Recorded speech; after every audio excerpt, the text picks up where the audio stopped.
बिस्मिल्लाहिर्रहमानिर्रहीम, अस्सलाम वालेकुम। आप देख रहे हैं प्रोग्राम न्यूज़ फीड। मैं हूं मुर्तज़ा डार। प्रोग्राम में हम बात करेंगे कश्मीर में होने वाले इंतखाबात के हवाले से। पाकिस्तान पीपल्स पार्टी, पाकिस्तान मुस्लिम लीग नून और पाकिस्तान तहरीक इंसाफ की कैंपेन्स जारी हैं और तीनों जमातों का कहना यह है कि 25 जुलाई को होने वाले इस इंतखाब में मार्का उन्हीं के ही नाम होगा।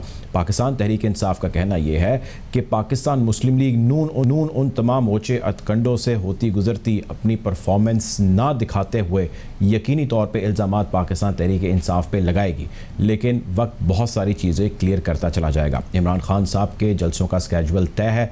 पाकिस्तान पीपल्स पार्टी के रहनुमा बिलावल भुट्टो जरदारी साहब कुछ जलसे कर चुके हैं और कुछ उनके जलसे होना अभी बाकी हैं।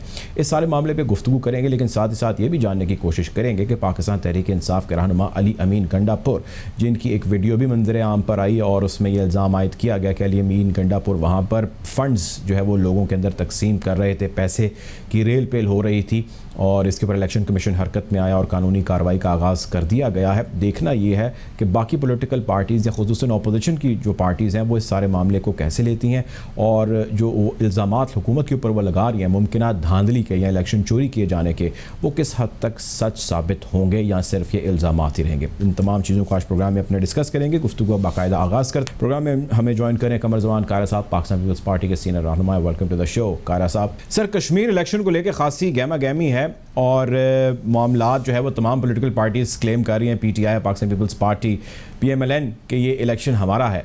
पाकिस्तान पीपल्स पार्टी की बात करें तो कुछ सवालात लोगों के जहनों में उठने लग गए हैं बिलावल साहब के अमेरिका के दौरे पे।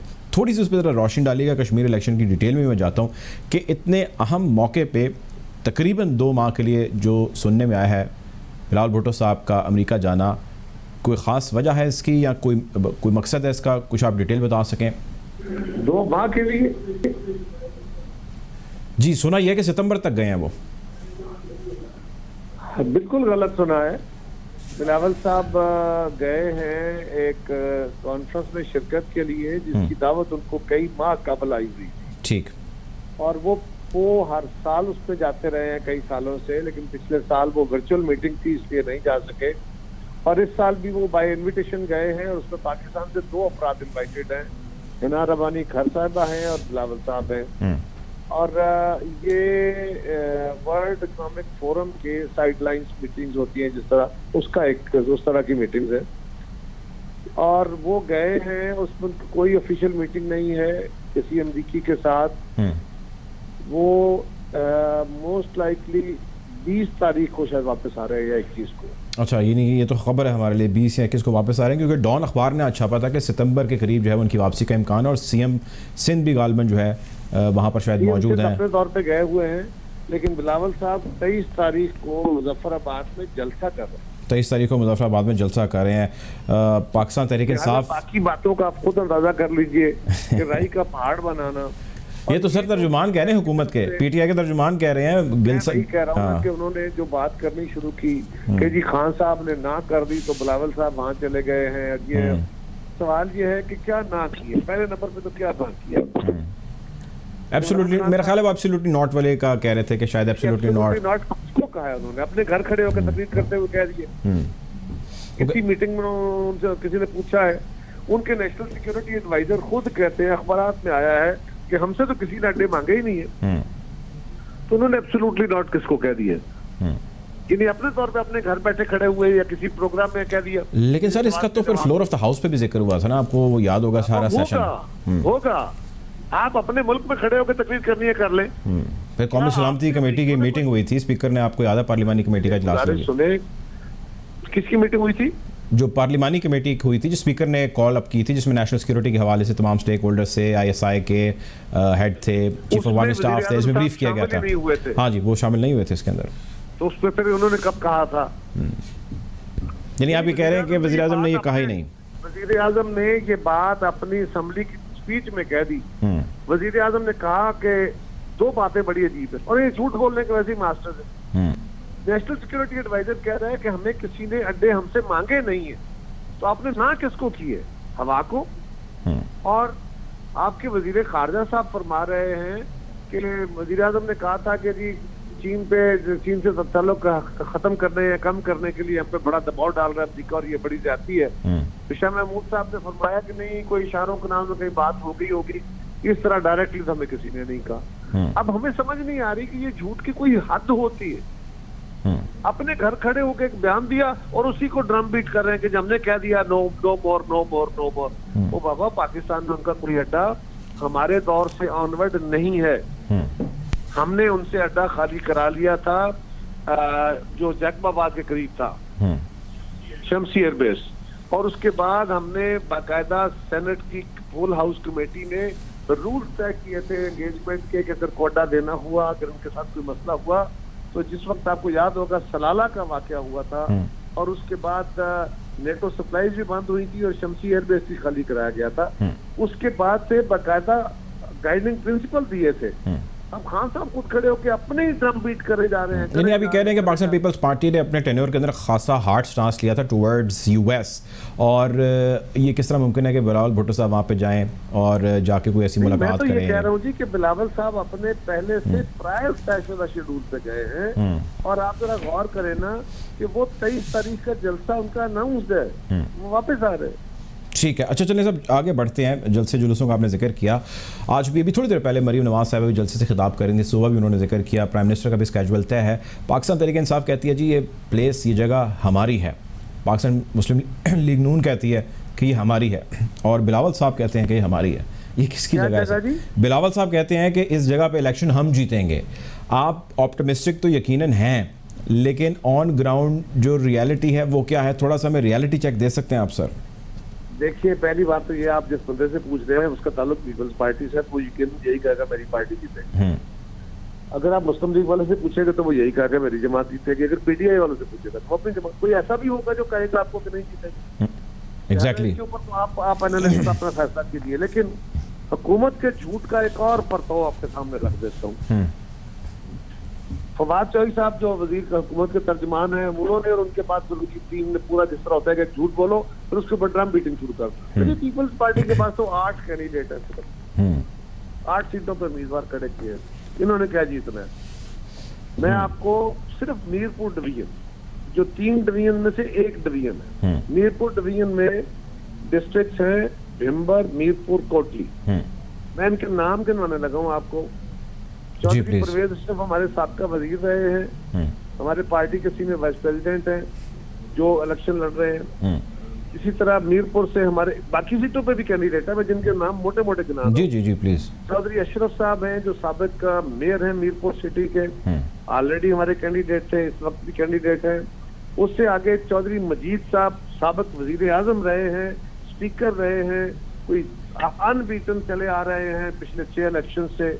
उनका बेटा इलेक्शन लड़ रहा है, चौधरी साहब अब क्योंकि उम्र सीधा हो गए हैं, वो हमारी बड़ी स्ट्रॉन्ग सीट है। उससे आगे चौधरी मजीद साहब जो इस वक्त भी सिटिंग मेंबर है, लीडर ऑफ द अपोजिशन है, हमारे सीनियर मिनिस्टर रहे हैं, वो वहाँ से इलेक्शन लड़ रहे हैं। उसके सिटी वाले हल्के से भी वो इलेक्शन लड़ रहे हैं। इसी तरह जो चढ़ोई का हल्का है हमारा, वहां से महबूब इनकलाबी, वो भी हमारे मिनिस्टर रहे, पार्टी के बड़े डाई हार्टेड बंदे थे, बड़े कमाल के। ही डाइड ऑफ कोरोना, उनका बेटा वलीद बहुत जबरदस्त हमारी सीट है, वो इलेक्शन लड़ रहा है। उससे आगे जो है हमारा जावेद पठानवी साहब हैं जो नक्याल से इलेक्शन लड़ रहे हैं। इधर नीचे पहलवान बशीर साहब इलेक्शन लड़ रहे हैं। 9-10 बंदे तो इसी तरह शायद साहब हैं डडाल से जो हमारे साबका वजीर हैं। ये वो लोग हैं जो हमारी पार्टी के वज़रा रहे हैं, अहम ओहदों पे रहे हैं, अपने अपने कई दफा इलेक्शन जीत चुके हैं। सिर्फ एक डिवीजन से 9-10 ओहदों के नाम मैंने गिनवाए आप। फिर भी ये झूठ बोले जाए तो उसका क्या इलाज है? अच्छा सर, एक और शोर बड़ा होने लग गया है, मुस्लिम लीग नून थोड़ा सा ज़्यादा उसका जिक्र कर रही है, बिलावल साहब ने वैसे जिक्र किया उसका, वो ये है कि मुमकिन धांधली। क्या कोई ऐसी इत्तला है, इन्फॉर्मेशन है आपके पास, कोई फियर है, ऐसा क्या है जिसकी बेस पे ये कहा जा रहा है कि अगर पीटीआई ने या इमरान खान ने इसको इलेक्शन को चोरी करने की कोशिश की तो अच्छा नहीं होगा? है कि हर दौर में इलेक्शन छीने जाते रहे। अब तो शायद खाकान साहब ने मान लिया ना कि मुस्लिम लीग उस मामले में वो इलेक्शन छीनने के बादशाह रहे। वो कहते हैं हम तो लगातार इलेक्शन छीनते रहे। उन्होंने खुद टीवी टॉक में कहा। तो इलेक्शन तो छीने जाते रहे, गिलगित में भी हमसे इलेक्शन छीन लिया गया। तो हम तो ये कह रहे हैं कि ये काम नहीं होना चाहिए। धांधली का अमल, इससे तो कोई इनकार नहीं कर सकता कि धांधली होती रही।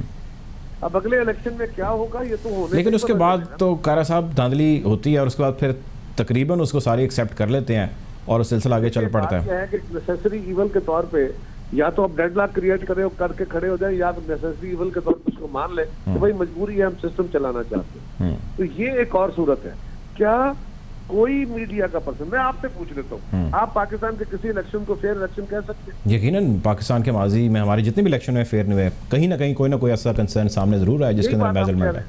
इलेक्शन कमीशन के रोल को आप कैसा देखते हैं? पाकिस्तान पीपल्स पार्टी कैसे देखती है? देखिए, इलेक्शन कमीशन का रोल, पाकिस्तान का इलेक्शन कमीशन हो या कश्मीर का इलेक्शन कमीशन, इलेक्शन कमीशन के रोल को तो मैं तब मानूंगा जिस दिन इलेक्शन कमीशन ने अपने पांव पे बदन डाल के और उन्होंने गलत कारी को कानून के मतलब जजमेंट दे के रोकने की कोशिश की। अगर उस पर अमल ना भी हो तो बात की बात है, कम से कम इलेक्शन कमीशन अपना जजमेंट तो पास करे। अगर उनका वजीर जो है वो गंदापुर जो है, वो गंदापुर है या पूरा गंदा है, पता नहीं क्या है, वो जो इस वक्त तमाशे कर रहा है, नहीं तो उनके खिलाफ केस का भी कह दिया ना। हाँ जी बिल्कुल, उनके खिलाफ फुटेज आई है, वो हमने चलाई भी है।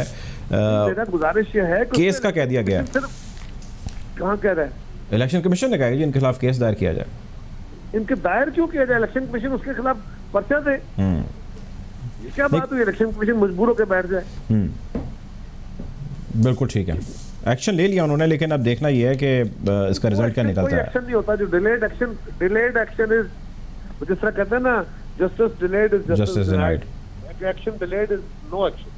ठीक है, बहुत शुक्रिया जी, हमारे साथ मौजूद थे कमर जमान कायरा साहब, पाकिस्तान पीपल्स पार्टी के रहनुमा। आपके वक्त का बहुत शुक्रिया। प्रोग्राम में हमें ज्वाइन करिए मुसर्रत जमशेद चीमा साहिबा, पाकिस्तान तहरीक इंसाफ की सीनियर रहनुमा। Welcome to the show Musarrat साहिबा। कश्मीर के इलेक्शंस को लेके हम बातचीत कर रहे हैं। अली अमीन गंडापुर साहब के पैसे बांटने का मामला सामने आ गया, थोड़ा सा इस पर रिस्पॉन्ड कीजिएगा कि इलेक्शन कमीशन ने भी कानूनी कार्रवाई का कह दिया है। ये क्या मामलात हैं? अपोजिशन के तो यहाँ पे इल्ज़ाम दुरुस्त साबित होते दिखाई नहीं दे रहे। बिस्मिल्लाहिर्रहमानिर्रहीम, बहुत शुक्रिया मुर्तज़ा भाई। देखिए, सबसे पहले तो इलेक्शन कमीशन आज़ाद है और अगर वो कोई भी जो डिसीजन लेते हैं जो कि इंशाल्लाह होपफुली बायस नहीं होगा, तो हम उसको मनो-अन तस्लीम करेंगे और हमारे तो ख़िलाफ़ भी जो फ़ैसले आते हैं हमने उनको भी हमेशा तस्लीम किया है।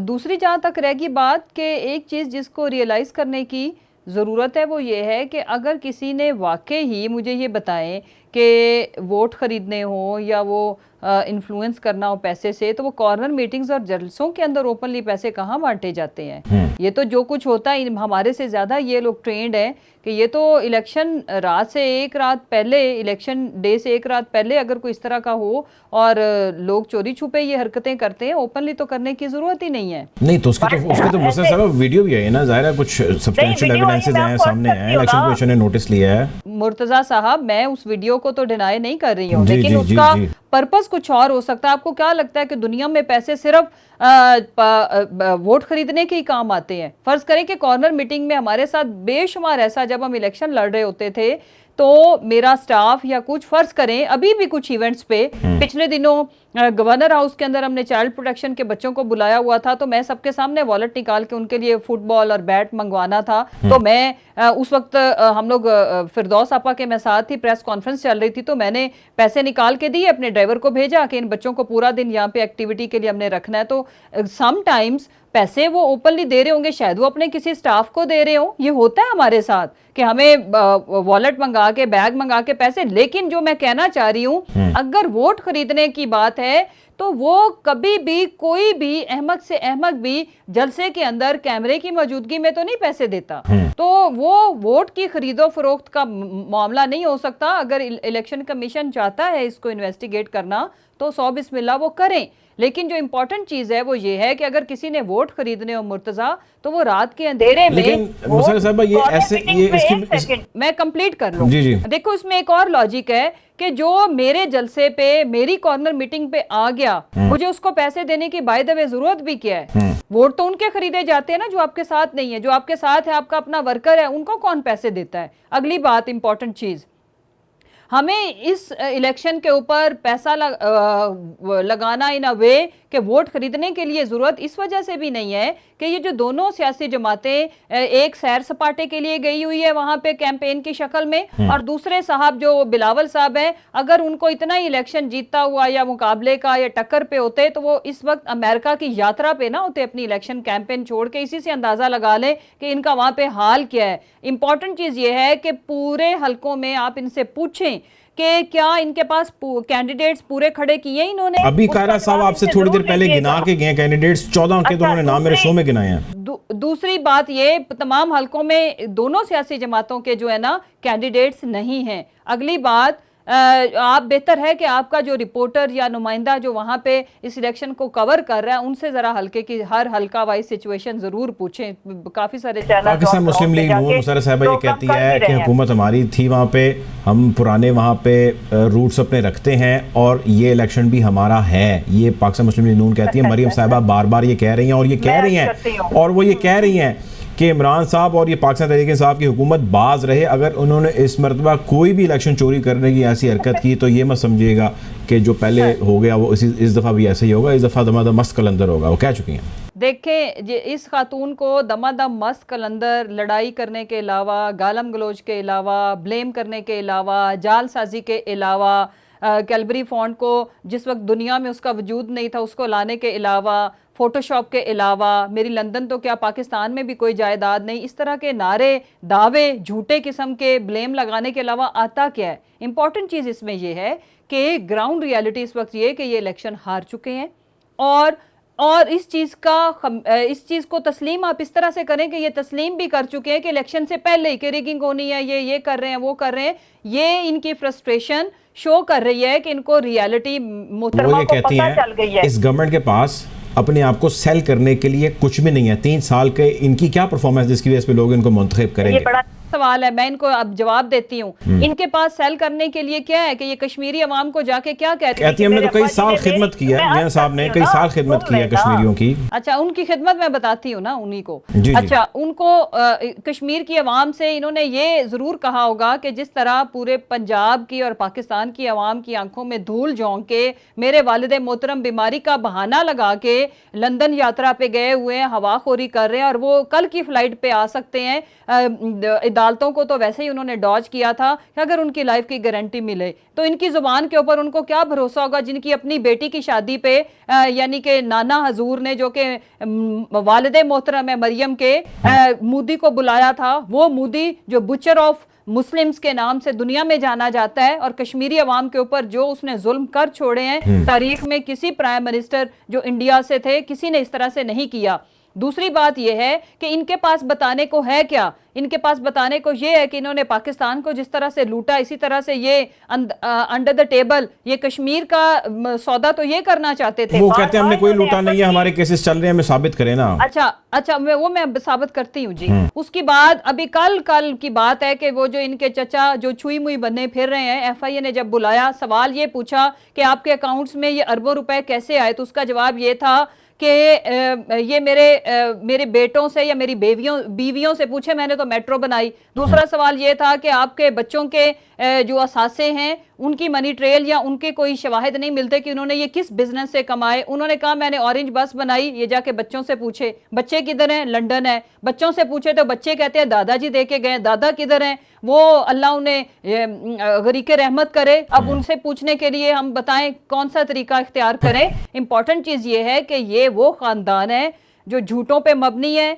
और इस मुल्क की सबसे बड़ी बदकिस्मती थी वो तारीख का बदतरीन दौर था। मैंने आपने चले जाना है, ये जब मौरख लिखेगा कि जिस वक्त ये लोग इस मुल्क के हुक्मरान बने, जिन्होंने इस मुल्क को हाथ मुंह नाक हर लिहाज से लूटा और उसके बाद आज इनसे पूछे इनकी जायदादें लंदन में, इनकी खुशी लंदन में, इनकी फौतीदगी लंदन में, इनके इलाज लंदन में, इनकी आलो आल लंदन में, इनकी मंगनियां लंदन में। ये वो काले अंग्रेज हैं जो गोरे तो चले गए और ईस्ट इंडिया कंपनी से बदतरीन शक्ल में इन्होंने इस मुल्क को लूटा और यहाँ पे ये सिर्फ आते हैं रूल करने के लिए, लूटने के लिए।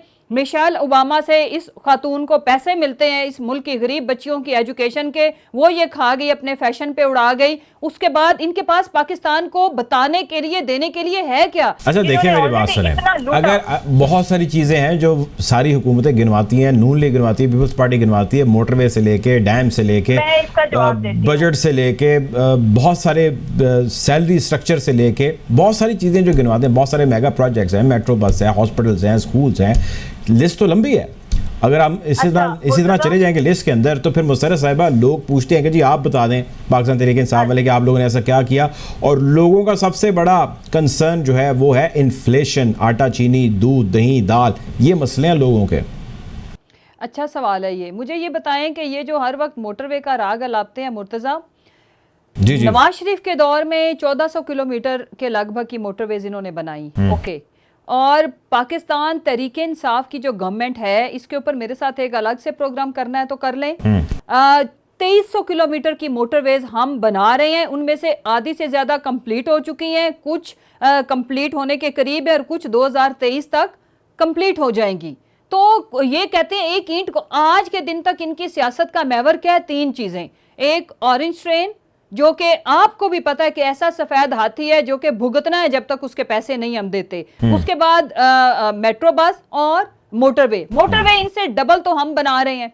और सबसे इंपॉर्टेंट चीज ये है कि इनिशिएटिव तो उनका था ना, मैं कंप्लीट कर लूं मुर्तजा, इन्होंने कोई एक हॉस्पिटल ऐसा बनाया जहां पे इशराफिया और ये शरीफ खानदान का इलाज हो सके। छोटी सी सर्जरी के लिए तो ये कलप रही थी कि मेरी एक छोटी आवाम के लिए तो कहते हैं ना बनाए हैं, आवाम के लिए बनाए नहीं, आवाम के लिए मैं बताती हूँ।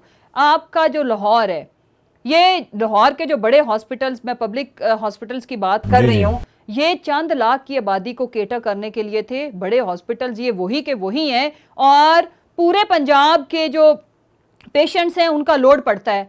हमने 9 बड़े हॉस्पिटल्स बनाए हैं भाई साहब अभी 3 सालों में, और आगे 2 साल हमारे पास बाकी हैं, जिसमें आपका निश्तर 2 हॉस्पिटल, आपका बर्न सेंटर, पूरे जनूबी पंजाब में कोई बर्न सेंटर मौजूद नहीं था, बर्न सेंटर बहावलपुर, बेशुमार मदर एंड चाइल्ड हॉस्पिटल। आज के जब दुनिया मरीख के पे रहने की सोच रही है और हमारी आज भी मदर एंड चाइल्ड की लाइफ इंश्योर नहीं है, जच्चा और बच्चा दोनों की जाने जाती हैं आज के ज़माने में, तो हमने जो काम किया है उसका जवाब इनको मिलेगा अभी कश्मीर के इलेक्शन में। और उसके बाद 2023 के इलेक्शन में इस मोहतरमा को सच में कहीं मुंह छुपाने को जगह नहीं मिलेगी। जब ये वोट मांगने के लिए अवाम की अदालत में जाएगी तो हमारा इन्फ्लेशन का बताइएगा, इन्फ्लेशन पे आ रही हूँ, हमारा जो हेल्थ कार्ड है वही काफी है। जो जब ये जाएंगी, पीपल्स पार्टी कहती है आपने नाम बदल के अपने नाम से हेल्थ कार्ड शुरू कर दिया। हाँ ना, हेल्थ कार्ड माशाल्लाह ये सिंध में भी दे रहे हैं ना, टोटल पॉपुलेशन को इन्होंने हेल्थ कवर दिया हुआ है, तो वो हम वहां से चोरी करके लाए हैं। ठीक है, सही कहते हैं, इनके कहने पे हमें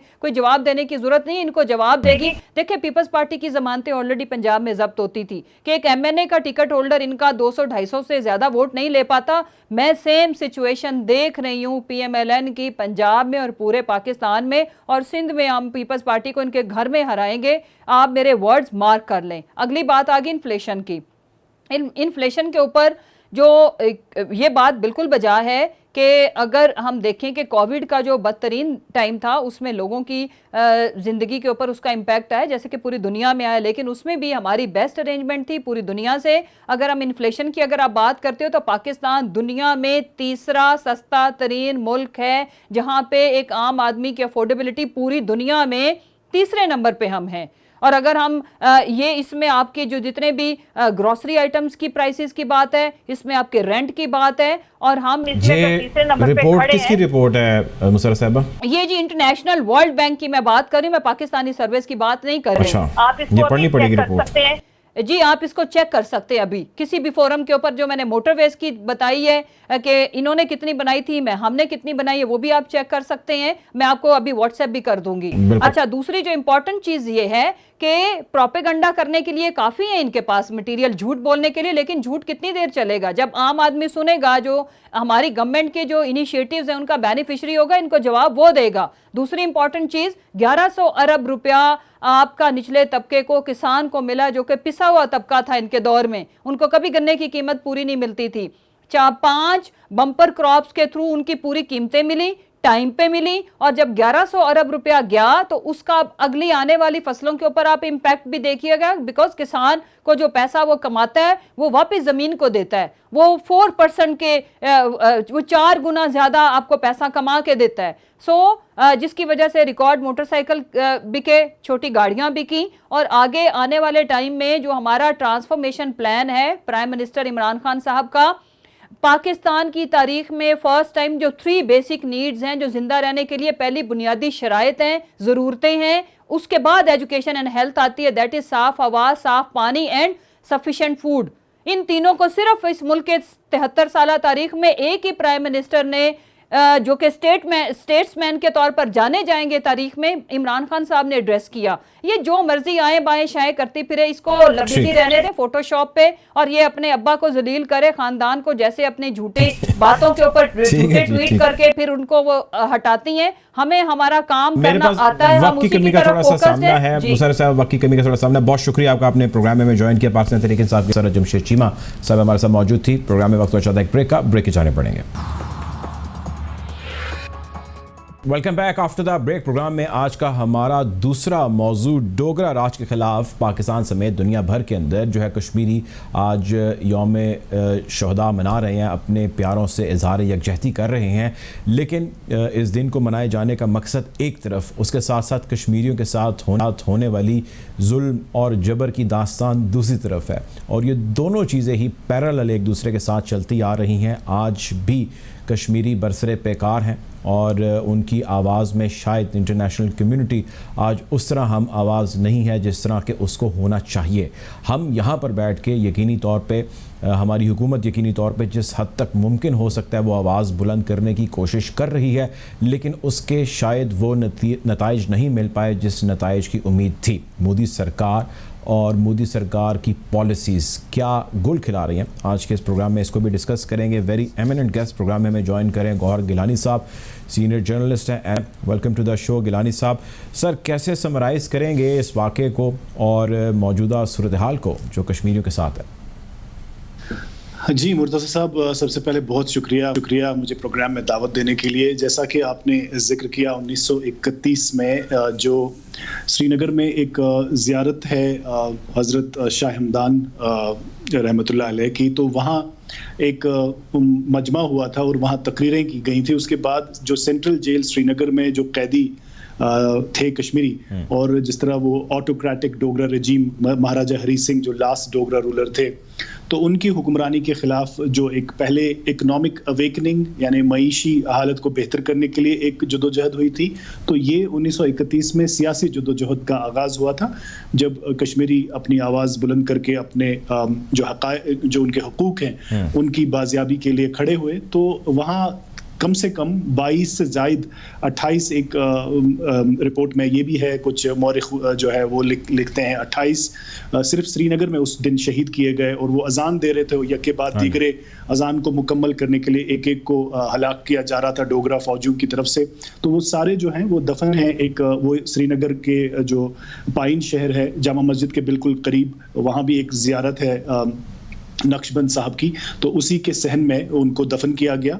और इसी तरह फिर उस दिन और भी कई इलाकों में, बड़गाम में और कहीं और भी बहुत सारे लोगों को शहीद किया गया। तो ये वो एक दिन है जो कलेक्टिव मेमोरी है कश्मीरियों की, जो इज्तिमाई तौर पे जो उनकी मेमोरी है, तो वो एक उस दिन की याद उसको ऑब्जर्व करते हैं इस दिन को यौम शहदा के तौर पर। और तब से जितने भी साल अब हुए हैं, 90 साल हुए हैं, तो 90 साल से लोग उस दिन को याद कर रहे हैं, उनकी जो शहादत है उन लोगों को उसको खराज तहसीन और खराज अकीदत पेश करते आए हैं। और इसमें जो है लेकिन इस वक्त का जो दौर है, खासकर जो 2014 से, तो ये कोशिशें की जा रही हैं कि उस मेमोरी को ख़त्म किया जाए। पहले ये हमारे कैलेंडर में जो ऑफिशियल कैलेंडर था, जब यहाँ हिंद नवाज जमातें भी हुकूमत करती थी, तो हमारे कैलेंडर में, ऑफिशियल कैलेंडर में भी इस दिन को यौम शहदा के तौर पर मनाया जाता था और ये छुट्टी रहती थी। लेकिन इसको भी अब भाजपा जो हुकूमत है, तो उन्होंने इस दिन को कैलेंडर से भी निकाला है और पहले जो चीफ मिनिस्टर हुआ करते थे, चाहे फारूक अब्दुल्ला थे या उमर अब्दुल्ला थे या महबूबा मुफ्ती साहिबा थी, तो वो सब जाते थे और पूरा कैबिनेट जाता था, उनके वजीर जाते थे, वुज़रा जाते थे, और उससे पहले बहुत सारे आम लोग भी जाते थे और मज़ार पे अपनी हाजिरी देते थे। लेकिन ये सिलसिला अब इस हुकूमत ने बंद कर दिया था। पहले हिंद नवाज जमातों ने हुर्रियत वगैरह के लिए या बाकी जो प्रो इंडिपेंडेंस या प्रो पाकिस्तान जमाते हैं उनको रोका था, लेकिन खुद वो जाते थे। लेकिन पिछले 2 साल से अब ये मामला है कि अब उस मज़ार पे किसी को जाने की इजाज़त नहीं दी जाती है और उसको कैलेंडर से भी निकाला गया है। और ये एक कोशिश है कि कलेक्टिव मेमोरी को इरेज किया जाए और नई एक तारीख रकम करने की कोशिश की जाए। लेकिन गिलानी साहब, जब एक तारीख इस चीज़ की गवाह है कि जब भी किसी ने तारीख को मसख करने की कोशिश की, तारीख ने उसको मसख कर दिया, तो किस तरह मुमकिन है कि ये कर लें और कहें कि जी इसकी एग्जिस्टेंस ना रहे? देखिए, ये हमसे सबसे बड़ा जो सबक है पिछले 100 साल में ही हमारे पास है, जो एडोल्फ हिटलर ने जर्मनी में किया। जिस तरह से होलोकॉस्ट हुआ और जो यहूदियों के खिलाफ उनका जो पूरा एक कैंपेन था और उसमें जो एंटी जू डिक्रीज जारी की जाती थी कि वो येलो स्टार पहने और फला टाइम पे ही वो घर से बाहर निकल सकते हैं, या अपनी इबादत गाहों सिनेगॉग्स में वो इस दिन को जा सकते थे, या बाजार में शॉपिंग के लिए भी उनके लिए मखसूस दौरानिया और मखसूस टाइमिंग्स हुआ करती थी। तो कुछ उसी तरह का ये रिपीट करने की वहां भी यही कोशिश थी कि पूरी रेस को खत्म किया जाए और पूरी आइडेंटिटी जो पहचान है और कल्चर है, हिस्ट्री है, उसको मसख किया जाए। और यही कोशिशें यहाँ भी हो रही हैं। लेकिन देखिए, ये चीज़ें जो 1931 से जो चीज़ें जुड़ी हैं, 1931 में ही आपको याद होगा कि जो सबसे पहली सियासी तंजीम कश्मीर में मौजूद जो वजूद में आई वो थी जम्मू कश्मीर मुस्लिम कॉन्फ्रेंस। तो वो फिर 1939 में उसका नॉमेनक्लेचर चेंज हुआ और वो नेशनल कॉन्फ्रेंस तब्दील हो गई। तो बहुत सारे जो यहाँ के मौर्रिख हैं और जो दानिश्वर हैं, वो दानिश्वर हल्के ये समझते हैं कि 1939 ही एक्चुअली ओरिजिनल सिन था, जो जिस तरह से आदम और हवा ने वो फॉरबिडन फ्रूट खाया था, शजर ममनुआ के पास गए थे, तो उसी तरह 1939 को एक टर्निंग, एक पैराडाइम शिफ्ट माना जाता है कश्मीर के हिस्टोरियंस, कि उस दिन जो नेशनल कॉन्फ्रेंस ने जो गलती की कि जिस तरह से पूरी एक जो कौम डोगरा रजीम के खिलाफ लड़ रही थी, उस सब मूवमेंट का, उस स्ट्रगल का कैरेक्टर चेंज करने की कोशिश की गई। तो तब से ये है। तो आप सही कह रहे हैं कि जो बात दिलों में हो और जो जहनों में हो और जो पूरे अजहान पे और पूरे दिलों पे राज करती हो जो चीज़ें, तो वो उनको ठीक है, अभी आप उसको सप्रेस करने में कामयाब हो जाएंगे। यहाँ तक कि जो दुकानदार है उनको थानों में बुलाया गया था कल, ताकि आप अपने दुकान खुले रखें और ये कोई तासुर ना दे कि आज कोई हड़ताल, एहतजाजी हड़ताल है। किसी ने कॉल नहीं दी, उसके बावजूद लोगों ने अपनी दुकानें बंद की और अपनी मामूल की ज़िंदगी जो है दरहम बरहम रही। और ये चीज़ें ठीक है, कब तक सप्रेशन रहेगा, लेकिन ये है कि लोग इस दिन ये बहुत जुड़ा हुआ है लोगों के दिलों के साथ और लोगों के अजहान के साथ, और इसको मिटाने की। अब मैं थोड़ा सा चाहता हूँ गिलानी साहब, हम मौजूदा सूरत हाल की तरफ आएँ, जो अभी हालात कश्मीर में है। हमें पहले ग्राउंड पिक्चर, ग्राउंड रियलिटी दीजिएगा, जो रियलिटी चेक है आप दीजिए, जिस तरह आप श्रीनगर में अभी मौजूद हैं। What is happening day to day, और इंडिया या इंडियन पॉलिसी किस तरह हर गुजरते दिन के साथ पेनिट्रेट करती जा रही है अपने प्लान के मुताबिक? मुझे नहीं लगता कि जो हमसाया मुल्क है पाकिस्तान, उनको या वो वहाँ के जो पॉलिसी मेकर्स हैं उनको अंदाज़ा है कि किस तरह की जो ग्राउंड रियलिटीज़ जिस तरह से तब्दील की जा रही हैं। मैं आपको ये बताता चलूँ कि गुज़श्ता कुछ दिनों में ही 20 से ज़ायद मुलाजमीन, जो सरकारी मुलाजमीन हैं कश्मीरी, उसमें टीचर्स हैं, उसमें हेल्थ डिपार्टमेंट के साथ, महकमे सेहत के साथ कुछ लोग वाबस्ता हैं, उनको महज एक आर्बिट्री तौर पर उनको नौकरी से निकाल दिया गया, मुलाजमत से फारिग कर दिया गया, ये कहकर कि ये मतलब तहरीक पसंद है, आज़ादी पसंद है और एंटी इंडिया है।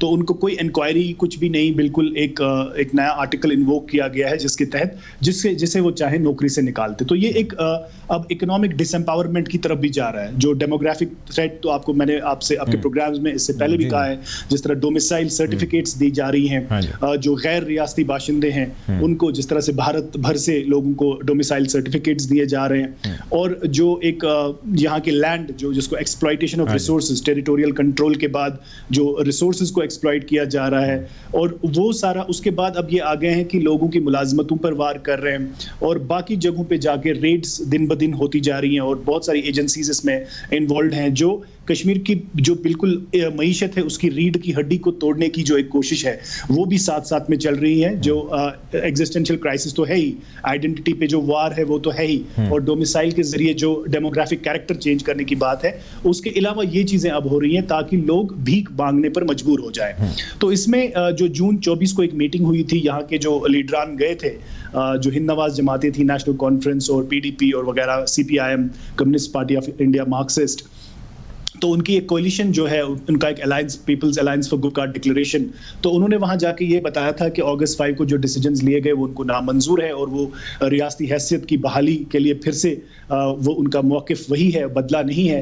लेकिन उसके बाद एक प्रोसेस हुआ डीलिमिटेशन का। डीलिमिटेशन में क्या होता है कि जो आपकी हदबंदी की जाती है आपकी असेंबली नशस्तों की, तो उसकी हदबंदी से भी उन्होंने 7 सीटें बढ़ाने का शायद फैसला लिया है, जिसमें ज़्यादातर सीटें जो जम्मू को दी जाएंगी, और उससे पॉलिटिकल सेंट्रलिटी जो है कश्मीर की, वादी कश्मीर की, उस पर एक और वार करने की कोशिश की गई है।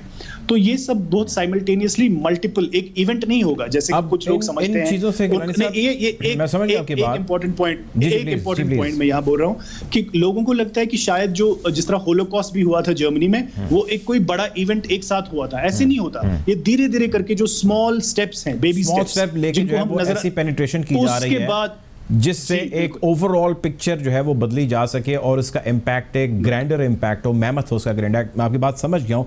अब सवाल ये है कि इस डे टू डे जब इन्फिल्ट्रेशन की जाती है, वो नौकरियों से बर्खास्त किया जाना हो या वो हुदूद दो कुयूद की ऊपर कोई कदगन लगाना हो या ऐसी कोई भी चीज़ हो, एक आम कश्मीरी उससे किस तरह डील करता है और किस तरह उस पर रिस्पॉन्ड करता है, किस तरह उसको रिटेलिएट करता है, क्या करता है? देखिए, वो सारी कैपेसिटी जो रिटेलिएशन की थी या रिस्पॉन्स करने की थी, या जो आप जिसको जद्दोजहद कहेंगे, या सड़कों पे आने की, वो सब चीज़ें इन्होंने बिल्कुल उसका कैरेक्टर बदल दिया है इस तरह से कि पहले ही जितनी भी लीडरशिप थी, जो स्ट्रीट सेंटिमेंट को जो कंट्रोल करने वाले लोग थे, उन सबको गिरफ्तार किया गया है। 8000 से ज़्यादा उनकी तादाद थी। और उसके बाद जो भी मुंह खोलता है उस पर UAPA, unlawful activities prevention act, journalist पे उन्होंने लगाया। मैं अपना नाम नहीं लूंगा, मैं खुद उसमें एक हूं। तो इस तरह से बहुत सारे 40 से ज्यादा जर्नलिस्ट हैं जिनको समन किया गया। तो जो भी कोई सोशल मीडिया पे एक मतलब मामूली सा कमेंट भी लिख दे, तो उस पर उसको जो है एक जो है ना मेमोरी का एक कॉस्ट है, एक कॉन्सिक्वेंस उसको भुगतना पड़ती है। तो वो सारे उन्होंने एक तरह से इतना चोक किया हुआ है गुज़श्ता 2 बरसों से कि इन्होंने किसी भी एक्सप्रेशन को क्रिमिनलाइज, हर एक एक्सप्रेशन को क्रिमिनलाइज किया है। मेमोरी को इरेज करने की भरपूर कोशिशें की जा रही हैं और बिल्कुल एक नया चैप्टर और एक नया नैरेटिव लिखने की वो कोशिशें कर रहे हैं, बिल्कुल ताकत की बुनियाद पर। मेरा आपसे आखिरी सवाल है और इसमें मैं 2 चीज़ों पे चाहता हूँ कि आप आंसर करें। पहला ये कि अब जो वक्त गुजर है, आप जानते हैं कि एक नई पौध, एक नई जनरेशन सामने आ रही है, नए लड़के नए बच्चे अब जवान हो रहे हैं, बड़े हो रहे हैं, और ये इस एज के बच्चे हैं जिसको डिजिटल एज के कहा जाता है, वो उस किस्म के नहीं हैं जो इससे पहले जंगजू किस्म के रह चुके हैं। इस नई पौध में और पुरानी में क्या फ़र्क है, और ये जो न्यू जनरेशन है क्या ये उसी प्लान को कैरी कर रही है, और अगर कर रही है तो किस तरह कर रही है? और सेकेंडली ये कि what do you see the future of any effort जो हो रही है इस मकसद में, इंटरनली और एक्सटर्नली? पहले मैं दूसरे सवाल का जवाब दूंगा कि उसका क्या वो ये है कि जब तक कोई बड़ी जियोपॉलिटिकल चर्न नहीं होती, जैसे कि अफगानिस्तान से अमेरिका अफवाज का इनखला हो या पाकिस्तान की मईशत की बेहतरी हो, चीन का इसमें जो एक नए स्टेक होल्डर की हैसियत से जो उसका एक किरदार बनेगा अगले कुछ बरसों में, जब तक वो चीज़ें नहीं होंगी यहाँ कुछ नहीं बदलने वाला है ज़मीनी हक, क्योंकि पूरा कंट्रोल उनका है, पूरा टेरिटोरियल कंट्रोल है, पूरी एक्सप्लॉयटेशन ऑफ रिसोर्सेज है, सोशल कंट्रोल है, मीडिया पे कदगने हैं। तो और जो अब दूसरी बात अपनी कही कि नई जनरेशन कैसे सोचती है, देखें उनमें से बहुत एक सेक्शन ऐसा है जो सोचता है कि जब इतना बड़ा मुल्क पाकिस्तान जो न्यूक्लियर ताकत है, जब वो ज़मीनी हकाइक स्टेटस को तब्दील नहीं कर पा रहा है, तो वो क्या करेंगे नारे देके, या वो स्ट्रीट पे आके क्या करेंगे, या वो क्या कर लेंगे इतनी बड़ी आर्मी का, इतनी बड़ी मईशत का। तो वो, लेकिन ऐसा नहीं है कि वो जो पूरी चार जनरेशन से जो सेंटिमेंट है वो बिल्कुल ट्रांसफर हुआ है। वो क्योंकि घर में दस्तरख्वान पे जब खाना खाते हैं हर एक घर में, तो यही बातें होती हैं, तो वो किताबें पढ़ लेते हैं, वो अपनी हिस्ट्री को दोबारा उसको रिविजिट करते हैं, लेकिन उनके पास ऑप्शंस कुछ नहीं है। क्योंकि ऑप्शंस जो कंट्रोल या स्टेटस को तब्दील करने की, ऑल्टर करने की जो ताकत है वो बड़ी बड़ी कुव्वतों के पास होती है, मुल्कों के पास होते हैं जिनके पास रिसोर्सेज होते हैं। तो एक डिस्पोजेस्ड पॉपुलेशन जो बिल्कुल एक बोल में है, कश्मीर वादी एक बोल की तरह है जो बिल्कुल लैंड लॉक्ड है, जिसको अगर 3 दिन उसको बंद कर दिया जाए रास्ता, तो अगले 4 दिन, चौथे दिन उनके पास खाने के लिए कुछ नहीं होगा। तो ये चीजें, ये बहुत बड़ा फर्क है पिछली जनरेशन और जो नई जनरेशन में। बिल्कुल ठीक है, बहुत शुक्रिया जी। हमारे साथ गौहर गिलानी साहब मौजूद थे, आपके वक्त बहुत शुक्रिया, नगर से हमें ज्वाइन कर रहे थे। प्रोग्राम का वक्त खत्म हो जाता है, आपसे इंशाल्लाह जल्द ज़रूर मुलाकात होगी, अपना ख्याल रखिएगा, अल्लाह हाफ़िज़।